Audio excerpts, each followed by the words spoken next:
my part 2 in geometric sequence. Okay. Generate the next 5 terms whose first term, this one is first term, is given. And the common ratio is also given, r equals square root of 3.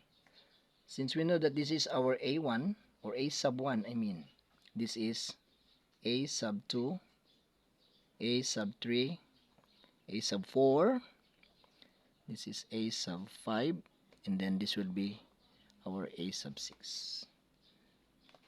So to find the next term, which is a2, a2 will be equal to a1 times r is square root of 3. So I need to substitute a1, which is 2 square root of 3 times square root of 3.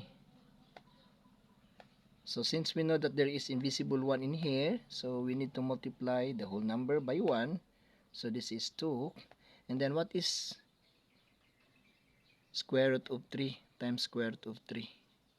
Since they have the same exponent, so copy the base and then add the exponent. Since we know that this is square root is half, then we need to add also the other half.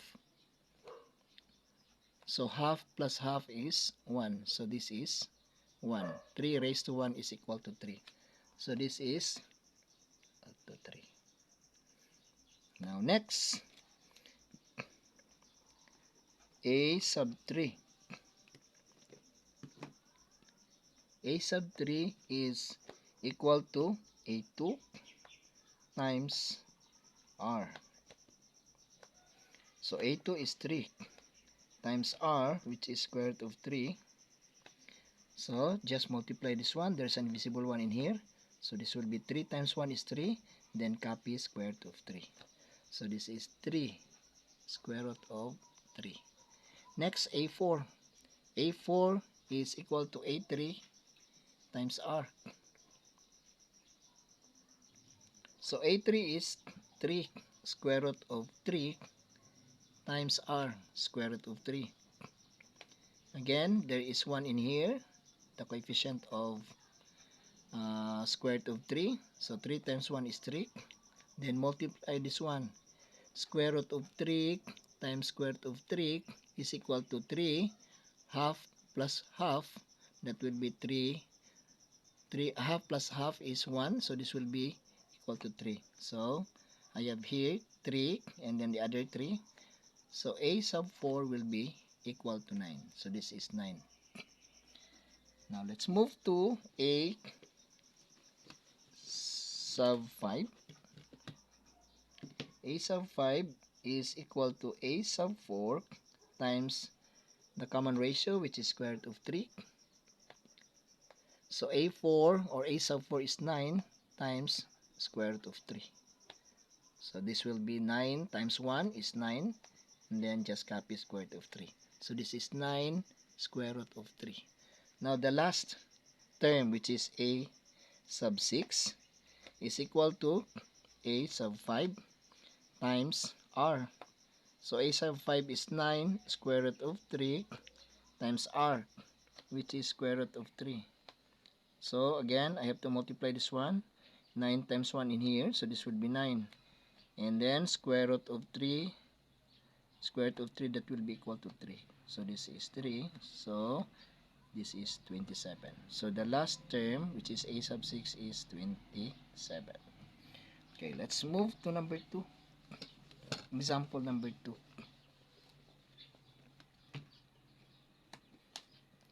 Number 2 is 1 over 8. Then I need 5 terms. The next 5 terms.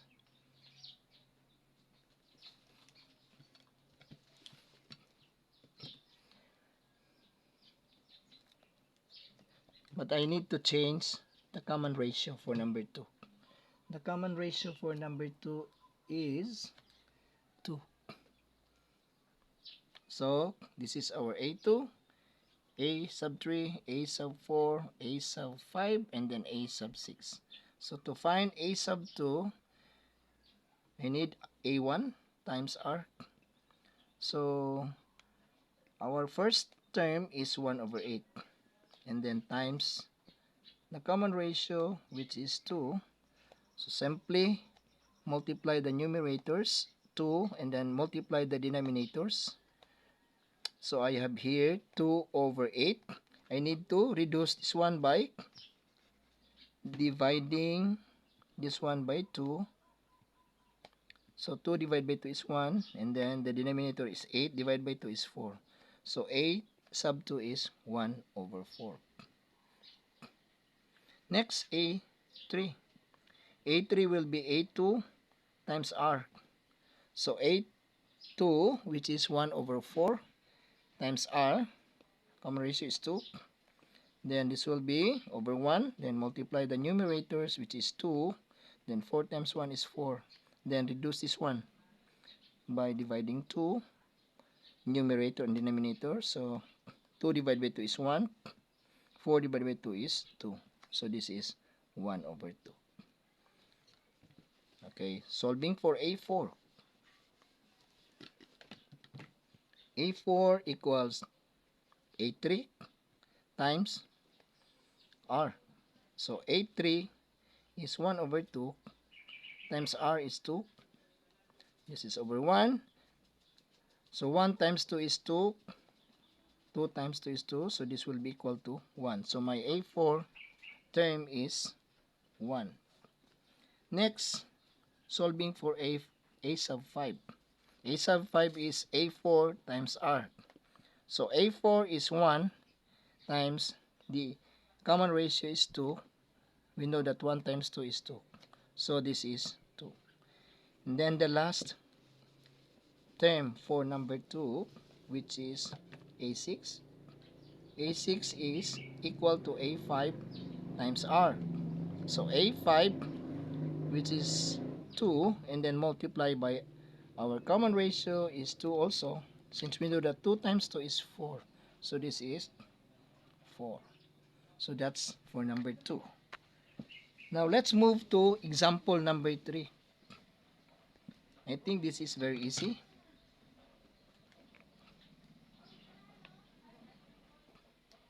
Negative 9. I need to find the 5 terms. The same formula, we will use a2 because we know that this is a2, a3, a4, a5, and then a6. So a2 will be a1 times r. But we need to replace r for example number 3. Let's say this is 1 over 3. So this is a1 is negative 9 times the common ratio, which is 1 over 3. So this will be over 1, and then multiply the numerators, which is negative 9. Then multiply denominators. 1 times 3 is 3. So for the next term, or the a sub 2 will be equal to negative 3. So this is negative 3. Next, how to find the next term, which is a sub 3. So a sub 2 times r.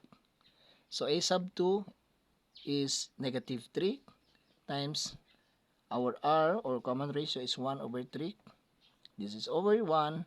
Then multiply numerators, which is negative 3. Then 1 times 3 is 3. So a sub 3 is negative 1. So this is negative 1.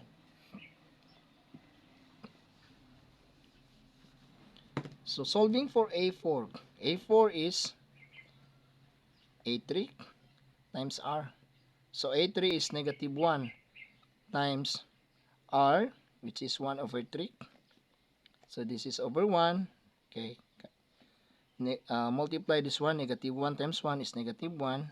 Then 1 times 3 is 3. So a4 is negative 1 over 3. Next, a5 or a sub 5. This will be a4 times r. So a sub 4 is negative 1 over 3 times 1 over 3. Okay, multiply the numerators, which is negative 1, and then multiply denominator, which is 3 times 3 is 9. So this is negative 1 over 9. And then the last term, which is a sub 6. A sub 6 is equal to a sub 5 times r, where a sub 5 is equal to negative 1 over 9 times r, which is 1 over 3. We just multiply the numerators, which is negative 1, because negative 1 times 1 is negative 1. And then multiply denominators, 9 times 3 is 27. So I have here, my last term for number 3 is negative 1 over 27. That's all.